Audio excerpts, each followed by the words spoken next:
होणार या बाबतीतला सस्पेन्स हळूहळू दूर होताना दिसतो आहे. शिंदेकडून असं सांगण्यात आलेलं आहे की मतदारांशी कोणतीही प्रतारणा करणार नाही, महायुतीचाच मुंबईचा महापौर असणार. शिंदेचा फार मनावर घेऊ नका. महापौर जर महायुतीचाच होणार वगैरे जर कोणी म्हणत असेल तर मग सौदेबाजी का सुरू आहे? सौदेबाजी का सुरू आहे?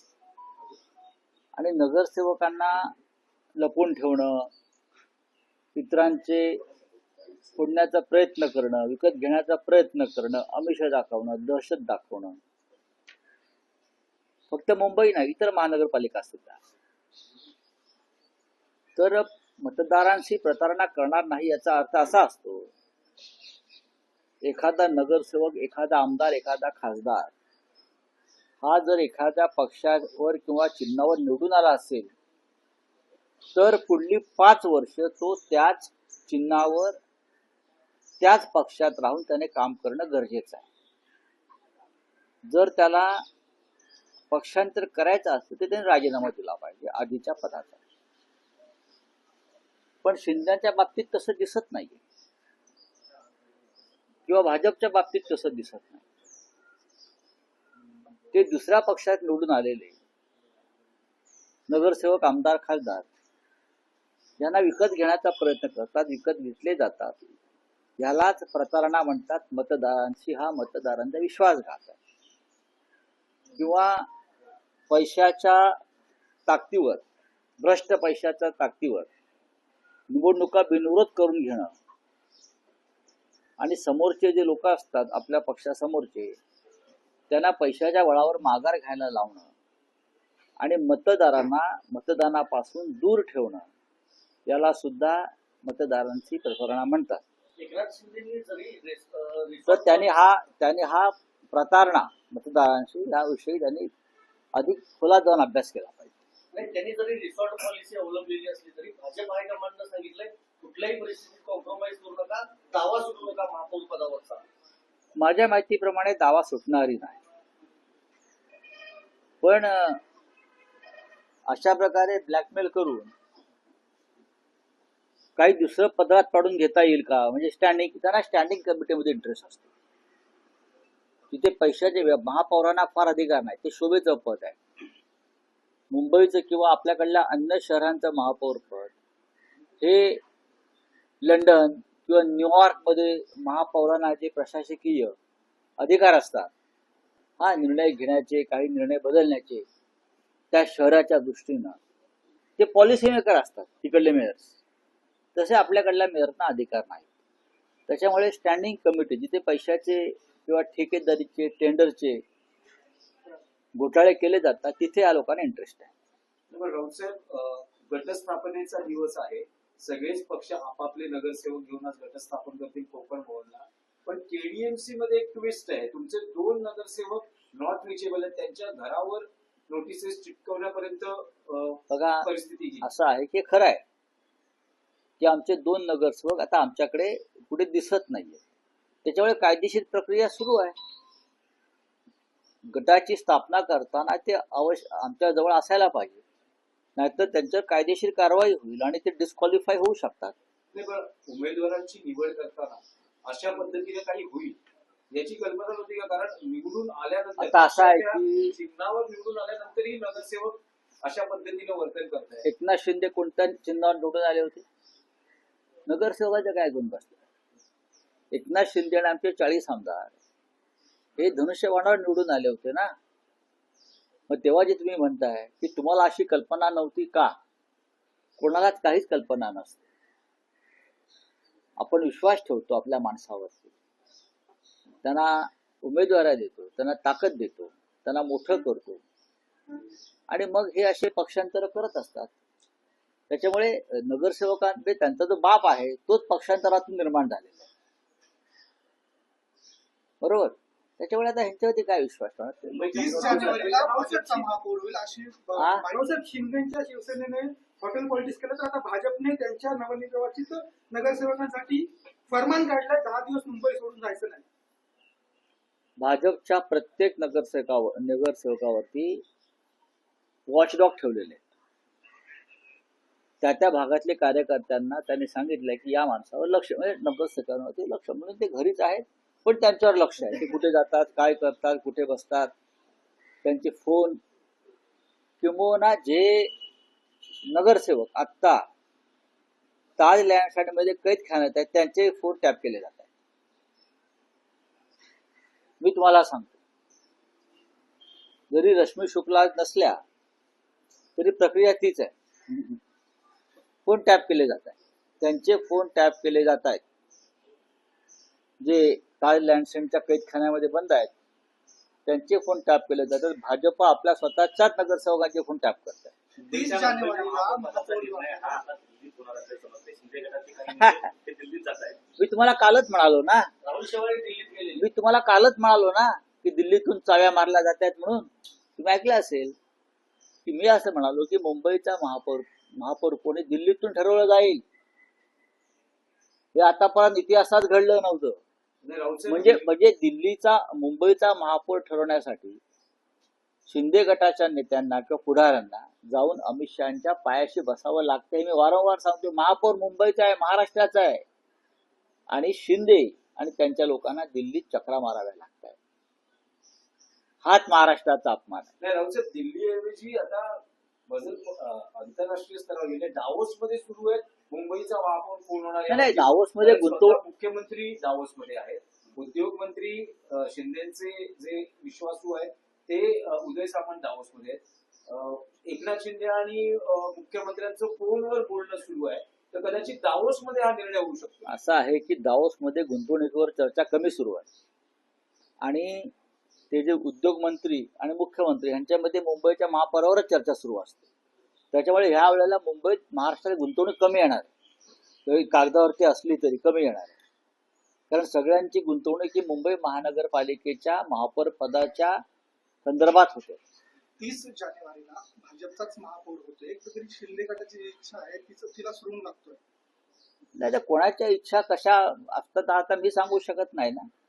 त्यांच्याकडे सध्या आकडा आहे, आकडा चर्चाच आहे, बरं का. ते चौकार मारतील आम्ही षटकार मारू. चंद्रपूरमध्ये भाजप आणि ठाकरेंची सेना ही सत्ता स्थापन करते आणि तिथे ठाकरेंना महापौर पद मिळते. तशीच परिस्थिती मुंबईत येऊ शकते. बघा, चंद्रपूरचा विषय अद्याप पूर्ण व्हायचा आहे आणि त्या संदर्भात अंतिम निर्णय झालेला नाही कोणत्याही प्रकारचा. नक्कीच आमच्याशिवाय तिथे महापौर कोणाचाही बसणार नाही, हे खरं आहे. एका बाजूला काँग्रेस आहे, दुसऱ्या बाजूला भारतीय जनता पक्ष आहे. स्थानिक विषय लक्षात घेऊन शिवसेना पक्षप्रमुख निर्णय घेतील. आज दिल्लीमध्ये राष्ट्रीय अध्यक्षपदाची प्रक्रिया चालू आहे, भाजपच्या राष्ट्रीय अध्यक्षपदाची. त्यासाठी सगळे नेते दिल्लीत गेलेत. त्यांनी केंद्रीय नेतृत्वासमोर असं म्हटलेलं आहे की स्ट्राईक रेट भाजपचा कमी आला, एकनाथ शिंदे यांनी जास्त जागा लढल्यामुळं नुकसान झालं भाजपचं, असं ते केंद्रीय नेतृत्वासमोर हा मांडलं. त्यांचा अंतर्गत प्रश्न आहे. महानगरपालिका निवडणुका संपलेल्या आहेत. निवडणुकांचं एक वर्तुळ पूर्ण झालेलं आहे, लोकसभा ते महानगरपालिका. भविष्यामध्ये एकनाथ शिंदे यांना आपल्या बरोबर ठेवायचं की नाही याच्यावर सुद्धा दिल्लीमध्ये लवकरच चिंतन आणि मंथन सुरू होणार आहे. राऊत साहेब, जी सतत विरोधी पक्ष मागणी करत आलेला आहे की बॅलेट पेपरवर निवडणुका घ्याव्या. कर्नाटकमध्ये स्थानिक स्वराज्य संस्थांच्या निवडणुका या बॅलेट पेपरवर होतात. तेलंगणात झाल्या स्थानिक स्वराज्य संस्थांच्या निवडणुका बॅलेट पेपरवर झाल्या. राज्यातल्या निवडणुका कशा पद्धतीने घ्यायचा हा अधिकार राज्य निवडणूक आयोगाचा असतो, आणि तेलंगणामध्ये भारतीय जनता पक्ष 5व्या क्रमांकावर गेला. कर्नाटकामध्ये सुद्धा या निवडणुका बॅलेट पेपरवरती होतील आणि तिथे यापेक्षा वेगळा निकाल लागण्याची शक्यता मला दिसत नाही. बदलली गेली आहे. कुठे? नाही, म्हणजे शाहीमध्ये घोटाळा होता ना. जर मार्कर आणि शाई बदलावी लागली याचा अर्थ तुमच्या शाईमध्ये घोटाळा होता आणि या बनावट शाईनं तुम्हाला काही जागा जिंकून दिल्या. रावसाहेब, आणखी एक आहे की परवा बाळासाहेब ठाकरेंचं जन्मशताब्दी वर्ष सुरू होत आहे. काही पक्षातर्फे काही कार्यक्रम आहे का? आहे ना. किंवा काही घोषणा केली जाणार मला आहे? पक्षातर्फे 23 तारखेला बाळासाहेबांच्या शताब्दी वर्षाला जी सुरुवात होते आहे, तर नक्कीच कार्यक्रम असणार, सोहळा असेल. फक्त जागा जी आहे ती आता दुपारपर्यंत बहुधा षण्मुखानंद हॉललाच हा कार्यक्रम होईल.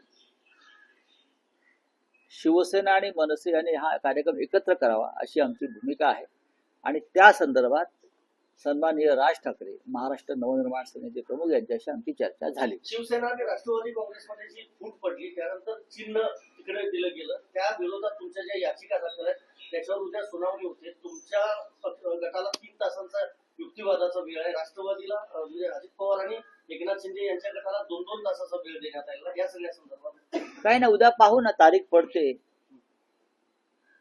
पडते की देवतेचा अंतरात्मा जागा होतो. बरं का, आतला आवाज जो असतो ना तो जागा होतोय आणि संविधानाची किती बूज राखली जाते हे उद्या आम्हाला कळेल. न्यायाधीशांचं 21 कल असं आहे की 2 दिवसात अंतिम सुनावणी पूर्ण करून चांगली गोष्ट आहे. निकाल चांगली गोष्ट आहे. आम्ही त्याचं स्वागत करतो. चिन्ह मिळेल असं वाटतं. 23 जानेवारी नाही, मी आता काहीच सांगत नाही. आम्हाला खरं म्हणजे आम्ही याचिका दाखल केल्यावरती पहिल्या 2 महिन्यात चिन्ह मिळायला पाहिजे.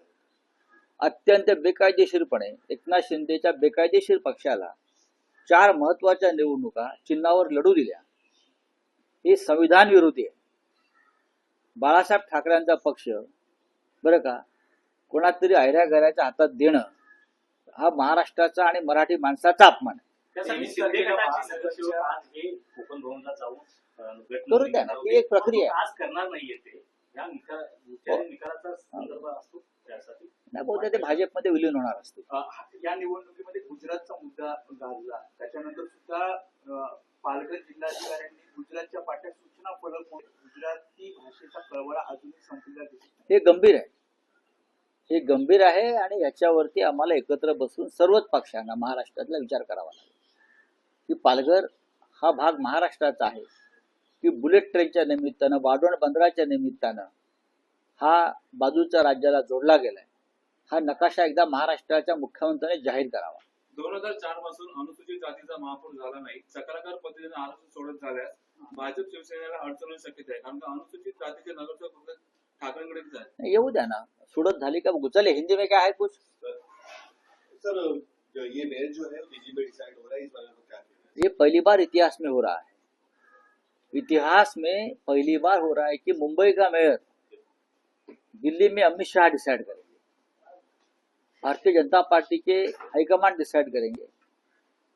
अब तक हमारी पूरी जिंदगी तो मुंबई में राजनीति में गई, हमने कभी देखा नहीं कि मुंबई का मेयर तय करने के लिए यहाँ के राजनीतिक दल, खास करके जो अपने आप को शिवसेना बताते हैं, एकनाथ शिंदे और उनके 40 लोग जो अपने आप को हम शिवसेना है असली, उनको दिल्ली में जाना पड़ रहा है झुक कर. ये शिवसेना है क्या? बालासाहेब ठाकरे अगर होते तो उनको एक कान के नीचे लगाकर बाहर निकाल देते. ऐसी रोमन्स की आ रही है सर. ये लाचार लोग हैं. उनको स्वाभिमान नहीं है, उनको अभिमान नहीं है, उनको अस्मिता नहीं है. बस उनको सिर्फ सत्ता चाहिए और सत्ता के लिए दिल्ली के तलवे चाटने के लिए ये लोग तैयार हैं.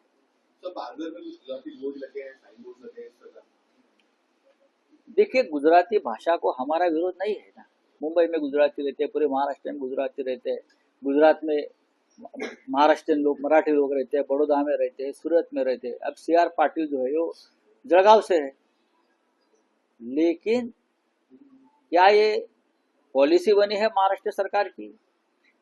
अगर है तो गुजरात में भी मराठी बोर्ड लगा दीजिए ना. ऐसा कुछ नहीं, सभी भाषा राष्ट्रभाषा है.